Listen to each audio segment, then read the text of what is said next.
Hi all എല്ലാവർക്കും നമസ്കാരം. അപ്പോൾ ഇന്നും കൂടെ കാണാനായിട്ട് പറ്റും എൻ്റെ ഒരു സർവ്വതയുടെ ഓർഡർ ബുക്കാണ്. ഇന്നിപ്പോൾ ഒരു ട്രേഡ് ഞാൻ പോസ്റ്റ് ചെയ്തിട്ടില്ല. അപ്പോൾ ഇന്നൊരു ട്രേഡ് എടുക്കാത്തൊരു ദിവസവും കൂടിയായിരുന്നു. അപ്പോൾ ഇന്ന് ട്രേഡ് എടുക്കാത്തതിന് റീസൺസ് ഉണ്ട്. എൻ്റെ ഒരു കറക്റ്റായിട്ടുള്ളൊരു സെറ്റപ്പ് മാർക്കറ്റിനകത്ത് ഇല്ലായിരുന്നു. അതുകൊണ്ടാണ് ഇന്നൊരു ട്രേഡും എടുക്കാതിരുന്നത്. അപ്പോൾ നമുക്ക് എന്തുകൊണ്ടാണ് ട്രേഡ് എടുക്കാതിരുന്നത്, അല്ലെങ്കിൽ ആ ഒരു സെറ്റപ്പ് എവിടെയാണ് ഫെയിലായത്, നമുക്ക് ഡീറ്റെയിൽ ആയിട്ട് ഡിസ്കസ് ചെയ്യാം. അപ്പോൾ ആദ്യം നമുക്ക് നിഫ്റ്റിയുടെ ചാർട്ടിനകത്ത് പോവാം. യെസ്, നിഫ്റ്റിയുടെ ഡെയിലി ചാർട്ടിലൊന്ന് പോയിട്ട് വരാം. യെസ്, അപ്പോൾ ആക്ച്വലി ഞാൻ ഇന്ന് മാർക്കറ്റിൽ ബുള്ളിഷ് ആയിരുന്നു. അത് പറയാനുള്ള റീസൺ ഉണ്ട്. ഞാൻ കറക്റ്റ് നമ്മുടെ ടെലിഗ്രാം ഗ്രൂപ്പിനകത്ത് പറഞ്ഞിട്ടുണ്ടായിരുന്നു, മാർക്കറ്റിൽ അതിന് ബുള്ളിഷാണ്. ഈ ഒരു 22,300 എന്ന് പറയുന്നൊരു സോൺ, അല്ലെങ്കിൽ ഈ ഒരു ഞാൻ വരച്ചിട്ടുള്ള ഈ ഒരു റെസിസ്റ്റൻസ് സോൺ ബ്രേക്ക് ചെയ്യുന്നുണ്ടെങ്കിൽ മാത്രമേ ഞാൻ എൻട്രി എടുക്കത്തുള്ളൂ എന്ന് ടെലിഗ്രാം ഗ്രൂപ്പിനകത്ത് ഞാൻ അപ്ഡേറ്റ് ചെയ്തിട്ടുണ്ടായിരുന്നു. അപ്പോൾ അതുപോലെ തന്നെ ഇന്ന് മാർക്കറ്റ് കറക്റ്റ് ആ ഒരു സോൺ ബ്രേക്ക് ചെയ്തിട്ടുണ്ടായിരുന്നു. അപ്പോൾ അത് ബ്രേക്ക് ചെയ്ത് എല്ലാവർക്കും എങ്ങനെയാണെന്ന് അറിയാം. കാരണം ഒരു വയലൻറ്റ് മൂവ് ആയിരുന്നു. സെല്ലേഴ്സിനൊക്കെ ഒരു പോക്കറ്റ് കയറിയൊരു ദിവസവും കൂടെയാണെന്ന് വേണമെങ്കിൽ പറയാം. നല്ല രീതിയിൽ ഇവിടെ റൈറ്റ് ചെയ്തവരൊക്കെ ഉണ്ടാവും, അവരുടെയൊക്കെ പോക്കറ്റ് കയറിയിട്ടുണ്ടാവും. അപ്പോൾ ഞാൻ ബേസിക്കലി ബുള്ളിഷ് ആണെന്ന് പറയാനുള്ള റീസൺ, ഓക്കെ, നമ്മൾ ഈ ഒരു റെസിസ്റ്റൻസ് സോണിനെ കുറിച്ച് സംസാരിച്ചിട്ടുണ്ടായിരുന്നു. അത് മൂവിങ് ആവറേജിൻ്റെ ആ ഒരു ഇത്, അതായത് കഴിഞ്ഞ ദിവസം ഞാൻ പറയുന്നുണ്ടായിരുന്നു, ഇവിടെ നിന്ന് ബൈ പോയവരൊക്കെ, ഈ ഒരു സോണിൽ നിന്ന് ബൈ പോയവരൊക്കെ ഈ ഒരു സോണിൽ ജസ്റ്റ് ഒന്ന് അവർ സെല്ല് ചെയ്തിട്ടുണ്ട്, അല്ലെങ്കിൽ ഇവിടെ നിന്ന് ഈ ഒരു സോണിൽ നിന്ന് സെല്ല് ചെയ്തവരൊക്കെ ആണെന്നുണ്ടെങ്കിൽ അവരും പിന്നീട് പുതിയൊരു സെല്ലേഴ്സും കൂടെ കയറാനുള്ള സാധ്യതയാണ് ഈ ഒരു സോണിനകത്തുള്ളത്. ഓക്കെ, അപ്പോൾ അതുകൊണ്ട് തന്നെ മാർക്കറ്റ് കഴിഞ്ഞ ദിവസം നമ്മളിവിടെ ഒരു കറക്റ്റ് ഒരു എനിക്കൊരു മാർക്കറ്റിൽ ചെറിയൊരു ബിയർ ഇഷ്യൂ ആയതുകൊണ്ട് തന്നെ ഇവിടെ നമുക്ക് പ്രോഫിറ്റ് ബുക്ക് ചെയ്തിട്ടുണ്ടായിരുന്നു. അപ്പോൾ അതിനുശേഷം എൻ്റെ എക്സ്പെക്റ്റേഷൻ എന്ന് പറയുന്നത് ഈ ഒരു ഇത് നമുക്ക് ഇവിടെ നിന്ന് ഒരു സെല്ലിംഗ് വരുന്നു, നല്ലൊരു സെല്ലിംഗ് വരുന്നു. അപ്പോൾ ഇവിടെ നമ്മൾ കണ്ടിട്ടുണ്ടായിരുന്നു ഈ ഒരു ക്യാൻഡലിലും കഴിഞ്ഞ ഏപ്രിൽ 18-ാം തീയതിത്തെ ക്യാൻഡലിലും നല്ലൊരു സെല്ലിംഗ് വരുന്നു. ഈ ഒരു സമയത്ത് മാത്രമുള്ള സെല്ലിംഗ് നിങ്ങൾ ശ്രദ്ധിച്ചാൽ മനസ്സിലാവും. കഴിഞ്ഞ ദിവസം നടന്നൊരു സെല്ലിംഗ്, ആ ഒരു സെല്ലിങ് ശ്രദ്ധിച്ചാൽ മനസ്സിലാവും. അതായത് ഇവിടെ ഒന്ന് റീടെസ്റ്റ് ചെയ്യാനായിട്ട് വന്നതാണ്. ഈ ഒരു ബിയേഴ്സ് ഇവിടെ നിന്ന് ബ്രേക്ക് ചെയ്തതിന് ശേഷം ഒന്ന് റീടെസ്റ്റ് ചെയ്യാനായിട്ട് വന്നതാണ്. റീടെസ്റ്റ് ചെയ്തിട്ട് ഫർദർ ഡൗൺ സൈഡ് പോകേണ്ട ഒരു മാർക്കറ്റായിരുന്നു. പക്ഷേ ഇവിടെ ഒന്ന് റീടെസ്റ്റ് നിങ്ങൾക്ക് മനസ്സിലാവും, ജസ്റ്റ് ഒന്ന് ഒരു സെല്ലിംഗ് പ്രഷർ വരുന്നു. അവിടെ നിന്ന് സെല്ല് ചെയ്ത് അവർ എത്രത്തോളം ഉണ്ടെന്ന് നിങ്ങൾക്ക് മനസ്സിലാവും. ജസ്റ്റ് ഒന്ന് സെല്ല് ചെയ്തിട്ടുണ്ട്. അതിനർത്ഥം എന്ന് പറയുന്നത് അവിടെ ഒന്ന് ബിയേഴ്സിൻ്റെ സ്ട്രെങ്ത് അവിടെ കുറഞ്ഞിട്ടുണ്ട്. അല്ലെങ്കിൽ ഈ ഒരു ഭാഗത്തു നിന്നൊക്കെ സെല്ലിംഗ് വരണമെന്നുണ്ടെങ്കിൽ നല്ല രീതിയിലുള്ള സെല്ലിംഗ് വരാനുള്ള സാധ്യതയായിരുന്നു ഉണ്ടായിരുന്നത്. കാരണം ഇവിടെ ഇത്രയും ഒരു സെല്ലിംഗ് വന്നു. അപ്പോൾ ഈ റീടെസ്റ്റ് നടക്കുന്ന സമയത്തും പുതിയ സെല്ലേഴ്സ് അവിടെ അധികം അഗ്രസീവായിട്ട് സെല്ല് ചെയ്യുന്നില്ല എന്നുള്ള കാര്യം മനസ്സിലായി. അപ്പോൾ അതുകൊണ്ട് തന്നെ ബാങ്ക് നിഫ്റ്റിയുടെ കാര്യത്തിൽ ഈ പുതിയതായിട്ട് സെല്ല് ചെയ്യാൻ വരുന്നവരുടെയൊക്കെ സ്റ്റോപ്പ് ലോസ് ഉണ്ടാവുക എന്ന് പറഞ്ഞു കഴിഞ്ഞാൽ അതിന് മുകളിലോട്ടായിരിക്കും. അതായത് ഈ റീടെസ്റ്റിന് വെയിറ്റ് ചെയ്തിരിക്കുന്നവർ, ബിയറിഷ് ട്രെൻഡാണ്, മാർക്കറ്റ് ബിയറിഷാണ്, ബിയറിഷ് ട്രെൻഡിന് ശേഷം ഒന്ന് റീടെസ്റ്റ് ചെയ്യാൻ വരുന്നു. അപ്പോൾ റീടെസ്റ്റ് ചെയ്യുന്നവരുടെയൊക്കെ സ്റ്റോപ്പ് ലോസ് ഇതിൻ്റെ മുകളിലോട്ടൊക്കെ ആവാനുള്ള സാധ്യത ഉണ്ട്. അപ്പോൾ ഇന്ന് ആ മാർക്കറ്റിൽ നമ്മൾ വളരെ വ്യക്തമായിട്ട് കണ്ടു, ആ ഒരു ഹിറ്റ് നമുക്ക് നല്ല രീതിയിൽ ഇത് ഫീൽ ചെയ്യാൻ പറ്റും. ആ ഒരു സെല്ലേഴ്സിൻ്റെ പെയിൻ അവിടെ വളരെ നല്ല രീതിയിൽ ഫീൽ ചെയ്യാൻ പറ്റും. അപ്പോൾ രാവിലെ തന്നെ ഞാൻ 5 മിനിറ്റ്സിലോട്ട് പോവാണ്.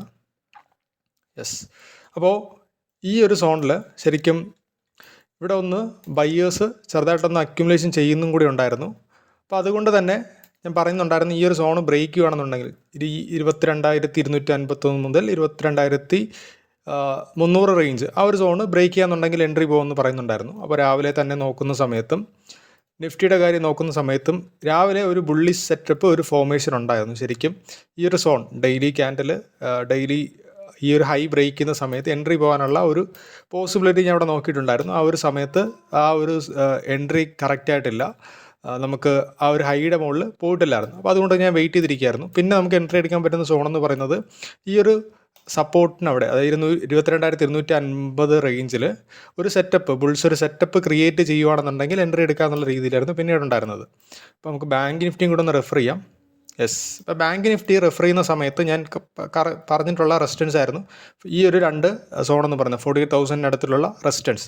അപ്പോൾ ആ ഒരു റെസിസ്റ്റൻസിൽ വന്ന സമയത്തും ഈ ഒരു റെസിസ്റ്റൻസ് ഞാൻ പറയുന്നുണ്ടായിരുന്നു, ഇത് രണ്ടും ബ്രേക്ക് ചെയ്യാനുള്ള സാധ്യത കൂടുതലാണ്. അപ്പോൾ ഇന്ന് രണ്ടും ബാങ്ക് നിഫ്റ്റി ബ്രേക്ക് ചെയ്തിട്ടില്ല, നിഫ്റ്റി നല്ലൊരു വയലൻ്റ് മൂവ് തന്നു. അപ്പോൾ അതിനുശേഷം ഈ ഒരു ക്യാൻഡിൽ ശരിക്കും ഒരു നിഫ്റ്റിയിൽ കുറച്ചും കൂടെ ഒരു ബുള്ളിഷ് സെറ്റപ്പ് പോകാനുള്ള ഒരു കോൺഫിഡൻസ് കിട്ടിയ ക്യാൻഡിലാണിത്. 9:45 ബാങ്ക് നിഫ്റ്റിയിൽ വന്നിട്ടുള്ള ക്യാൻഡിൽ. അപ്പോൾ അത് കാണുമ്പോൾ നിങ്ങൾക്ക് മനസ്സിലാവും, ഇവിടെ സെല്ല് ചെയ്തവരൊക്കെ, അതായത് ഇവിടെ അഗ്രസീവ് സെല്ലിംഗ് നടക്കുന്നുണ്ട്. പക്ഷേ ഈ ഒരു സെല്ല് ചെയ്തവരൊക്കെ അവർ പുതിയൊരു സെല്ലേഴ്സും കൂടെ ഇവിടെ കയറിയിട്ടുണ്ട്, പുതിയൊരു സെല്ലേഴ്സ് കയറുന്നുണ്ട്. അവരുടെയൊക്കെ സ്റ്റോപ്പ് ലോസ് ഹിറ്റ് ആവുന്ന ഒരു ക്യാൻഡലും കൂടിയായിരുന്നു ഈ ഒരു ബുള്ളിഷ് സെറ്റപ്പ് ക്യാൻഡിൽ എന്ന് പറയുന്നത്. 9:45 ക്യാൻഡിലാണ്. Yes, yes 9.45 candle. അപ്പോൾ ആ ഒരു സെറ്റപ്പും കൂടെ വന്നപ്പോൾ എനിക്ക് നിഫ്റ്റിയിലൊന്ന് ലോങ് പോകാനുള്ളൊരു കോൺഫിഡൻസ് കൂടെ കിട്ടി. അപ്പോൾ നിഫ്റ്റിയിൽ ആ സമയത്ത് നോക്കുന്ന സമയത്ത് 9.45. യെസ് ഈ ഒരു ക്യാൻഡിൽ. അപ്പോൾ ഈ ഒരു ക്യാൻഡിൽ ഇവിടെ നിന്ന് കാണാനായിട്ട് പറ്റും 22,250 എന്ന് പറഞ്ഞ റേഞ്ച്. അത് ക്ലോസ് ചെയ്യാനായിട്ട് വളരെയധികം ബുദ്ധിമുട്ടുന്നതായിട്ട് കാണാനായിട്ട് പറ്റും. അപ്പോൾ ഞാൻ വിചാരിച്ചിരുന്നത് ഈ ഒരു ക്യാൻഡിൽ നല്ലൊരു ബൈങ് നടക്കുന്നുണ്ടായിരുന്നു. ഈ ഒരു ക്യാൻഡിൽ എന്ന് പറയുന്നത് 10.5 ക്യാൻഡിൽ ബാങ്ക് നിഫ്റ്റിയിലാണെന്നുണ്ടെങ്കിൽ യെസ് ഈ ഒരു ക്യാൻഡിലും ആ ഒരു ക്യാൻഡിൽ ഇവിടെ ബൈങ് നടന്നുകൊണ്ട് തന്നെ ബാങ്ക് നിഫ്റ്റി ഒരു ഹൈ ബ്രേക്ക് ചെയ്യാനായിട്ട് ശ്രമിക്കുന്നുണ്ട്. അപ്പോൾ നല്ലൊരു സെറ്റപ്പായിരുന്നു ബാങ്ക് നിഫ്റ്റിയിലുണ്ടായിരുന്നു. പക്ഷേ സർവൈവ് ചെയ്തിൽ നമുക്ക് കാണാനായിട്ട് പറ്റി. അവിടെ നിന്നൊരു സെല്ലിംഗ് വന്ന് ഫർദർ ഡൗൺ സൈഡിലോട്ട് പോവുകയാണ് ചെയ്തത്. അപ്പോൾ ബാങ്ക് നിഫ്റ്റിയിൽ നോക്കുന്ന സമയത്തും ഈ ഒരു ക്യാൻഡിൽ നല്ലൊരു ബൈങ് നടന്നിട്ടുണ്ട്. 10.5 ക്യാൻഡിൽ നല്ലൊരു ബൈങ് നടക്കുന്നു. അപ്പോൾ ഞാൻ എക്സ്പെക്റ്റ് ചെയ്തിട്ടുണ്ടായിരുന്നത് ഈ ഒരു സോൺ ബ്രേക്ക് ചെയ്യണമെന്നുണ്ടെങ്കിൽ 10.5 ശേഷം ഈ ഒരു ക്യാൻഡിൽ ജസ്റ്റ് നല്ലൊരു ക്ലോസിങ് കിട്ടുകയാണെന്നുണ്ടെങ്കിൽ എൻട്രി എടുക്കാമെന്നുള്ള രീതിയിലായിരുന്നു നിഫ്റ്റിയിലുണ്ടായിരുന്നത്. കാരണം ഇവിടെ നിന്നൊരു ഇവിടെ ഒരു ഫെയിൽഡ് സെറ്റപ്പും കൂടെയാണ്. ബിയേഴ്സിനെ സംബന്ധിച്ചിടത്തോളം ഒരു ഫെയിൽഡ് സെറ്റപ്പാണ്. കാരണം അവരിവിടെ നിന്ന് ഇത്രയും സെല്ല് ചെയ്യുന്നുണ്ട്. ആ ഒരു സെല്ലിങ്ങിൻ്റെ അവർ സ്റ്റോപ്പ് ലോസ് ഹിറ്റ് ചെയ്യുന്ന ഒരു ക്യാൻഡിലും കൂടെ ആയിരിക്കും ഇത്. അപ്പോൾ അവിടെ നിന്ന് നല്ലൊരു ഫർദർ അപ്സൈഡിനുള്ള സാധ്യതയും കൂടെ ഉള്ള ഒരു ക്യാൻഡിലായിരുന്നു അത്. അപ്പോൾ നമുക്കത് വളരെ വ്യക്തമായിട്ട് മനസ്സിലാവും. അവിടെ നിന്നൊരു സെല്ലിങ് നമ്മുടെ ബൈയിങ് സസ്റ്റെയിൻ ചെയ്യുന്നില്ല. ബൈയിങ്ങിൽ അവിടെ നിന്നൊരു സെല്ലിങ് വരുന്നു.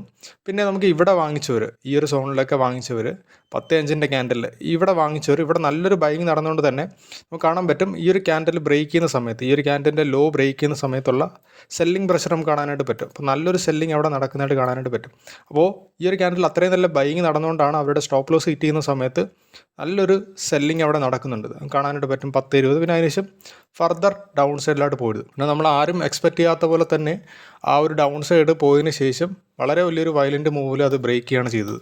അപ്പോൾ 22,300 തോന്നുന്നു. ആ ഒരു ഓപ്ഷനിലുള്ള സ്ട്രൈക്ക് പ്രൈസ് ഏകദേശം 0 പോയിൻറ്റ് സംതിങ് അല്ലെങ്കിൽ 1 രൂപയ്ക്ക് താഴെ വന്നിട്ടത് 103 രൂപയ്ക്കാണ് ലാസ്റ്റ് ക്ലോസ് ചെയ്തിട്ടുള്ളത്. അപ്പോൾ ഈ ഒരു ഇത് ഇത്രയും ക്യാച്ച് ചെയ്യാന്ന് പറഞ്ഞു കഴിഞ്ഞാൽ നമുക്ക് നല്ലൊരു സെറ്റപ്പ് വന്നാൽ മാത്രമേ നമുക്ക് ട്രേഡ് എടുക്കാനായിട്ട് പറ്റത്തുള്ളൂ. നമ്മുടെ കൺവിക്ഷൻ. ഇപ്പോൾ എൻ്റെ കൺവിക്ഷൻ ഇത് ബ്രേക്ക് ചെയ്യുമെന്ന് തന്നെയായിരുന്നു.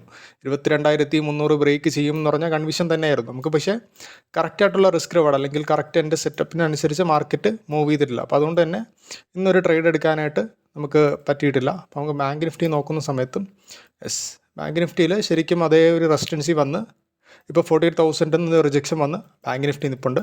ഇതായിരുന്നു ഇന്നത്തെ ട്രേഡിൻ്റെ അനാലിസിസ് എന്ന് പറയുന്നത്.